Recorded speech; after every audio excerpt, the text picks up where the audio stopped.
অনেকদিন পরে বাসার সবার জন্য দেশি হাঁস রান্না করলাম, নিজে একা কেটে বেছে তারপরে রান্না করলাম, তাও আবার মাটির চুলায়। চলো ভিডিওটা তোমাদের সাথেও শেয়ার করি। হ্যালো এন্ড আসসালামু আলাইকুম everyone, welcome to my another video. I hope তোমরা সবাই ভালো আছো। আমি আল্লাহর রহমতে ভালো আছি। এই হাঁসটা আমার খালামুনির পোষা হাঁস, সে পাঠিয়েছে আমাদেরকে খাওয়ার জন্য। পাঠিয়েছে আরো কয়েকদিন আগে, তবে সময় স্বল্পতার জন্য রান্না করা হয়নি। আর হাঁস কেটে বেছে রান্না করা অনেক সময়ের ব্যাপার। আমার কখনো গরমে হাঁস খাওয়া হয়নি, আমরা সবসময় শীতের সময় হাঁস খাই। তবে লাস্ট কিছুদিন ধরে ভিডিওতে অনেক ধরনের ভিডিও দেখছি, সবাই গরমের ভিতরেই হাঁস খাচ্ছে। তো আমি আর লোভ সামলাতে পারলাম না, খালামুনিও হাঁস পাঠিয়েছে। আমি আর মামি দুজন মিলে হাঁসের লোমগুলো ক্লিন করছিলাম। তবে হাঁসে যে ছোট ছোট লোম থাকে, এই হাঁসটাতে না তেমন কোনো ছোট ছোট লোম নেই। হাঁসটা হয়তো অনেক বেশি বয়স, এই জন্য অনেকে বলে একটু বয়স্ক হাঁস হলে নাকি ছোট লোম খুব কম থাকে। তবে যাই বলেন না কেন, হাঁস পরিষ্কার করা কিন্তু খুবই কঠিন ব্যাপার। যতটুকু পরিষ্কার করা সম্ভব করেছি। এখন ছোট ছোট যে লোমগুলো আছে এগুলো তোলার জন্য আমি চালের গুঁড়ো আর হলুদ মেখে নিচ্ছি হাঁসের গায়ে সুন্দরভাবে। এটা দিয়ে সুন্দরভাবে পোড়ালে হাঁসটা অনেক বেশি পরিষ্কার হয় আর কোনো লোম থাকে না ছোট ছোট।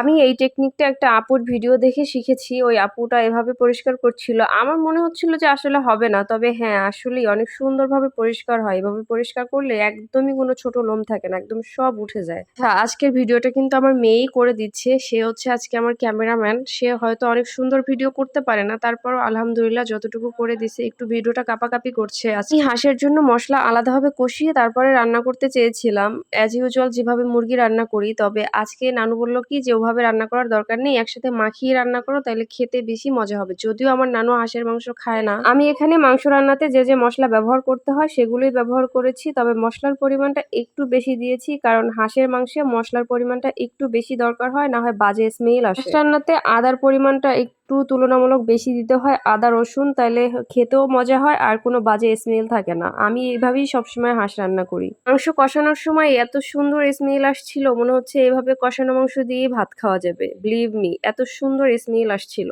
আমার মেয়ে তো রান্নার ভিতর কয়েকবারই আমার কাছে আসছে, এসে জিজ্ঞেস করছে যে মাম্মি রান্না কি হয়েছে তোমার। আচ্ছা তোমরাই বলো, আমার রান্নার কালারটা কেমন লাগছে তোমাদের কাছে দেখতে? একটু ঝালঝাল লাগছে তাই না? আচ্ছা, এটা কিন্তু আমার রান্নার ফাইনাল লুক না, এখন আমি মাত্র মাংসটা কষাচ্ছি। আমি একটু তাড়াহুড়াই করছিলাম, কারণ অনেক দেরি হয়ে যাচ্ছে, প্রায় 2টা বেজে গেছে, বাচ্চাদেরকে খেতে দিতে হবে। তাছাড়া আমাদের বাসায় এখন মেহমান আছে, তাই আমি একটু তাড়াহুড়ো করছিলাম, কারণ মেহমানদেরকে তো আর দেরি করে খেতে দেওয়া যায় না। বাসায় নিজেরা থাকলে একটু দেরি হলেও সমস্যা হয় না। যেটা করেছি, আমি কয়েকবার কষিয়ে প্রেসার কুকারের ভিতরে দিয়ে দিয়েছি, কারণ প্রেসার কুকারে দিলে একটু তাড়াতাড়ি সেদ্ধ হয়ে যাবে। আর আমি মাংস রান্না করলে বেশিরভাগই প্রেসার কুকারে দিয়েই সেদ্ধ করি। অনেকে বলে কি প্রেসার কুকারে দিলে ভালো হয় না, মজা হয় না খেতে, কিন্তু আমার কাছে তো ভালোই লাগে, টেস্ট তো একই রকম। রান্না শেষ করেই আমি আমার আম্মুর জন্য খাবারটা আগে থেকেই তুলে রাখছিলাম, কারণ আমার আম্মু এখন বাসায় নেই। আর আমি সবসময় এটাই করি, বাসায় যদি কেউ না থাকে তার জন্য তরকারি একটু আগে তুলে রাখি। তোমরা কিন্তু অবশ্যই কমেন্ট করে জানাবা আমার মাংসের কালারটা তোমাদের কাছে কেমন লেগেছে। আর হ্যাঁ, এটাও কিন্তু জানাবা যে আমার হাঁস রান্না দেখে তোমাদের কার কার এই গরমের ভিতরে হাঁস খেতে ইচ্ছা করছে। আজকের ভিডিওটা তাহলে আর বড় করছি না, আজকের ভিডিওটা তাহলে এখানেই শেষ করছি। দেখা হবে নেক্সট কোনো ভিডিওতে। সে পর্যন্তই সবাই ভালো থাকবা, সুস্থ থাকবা, আমার জন্য দোয়া করবা। আল্লাহ হাফিজ এন্ড আসসালামু আলাইকুম।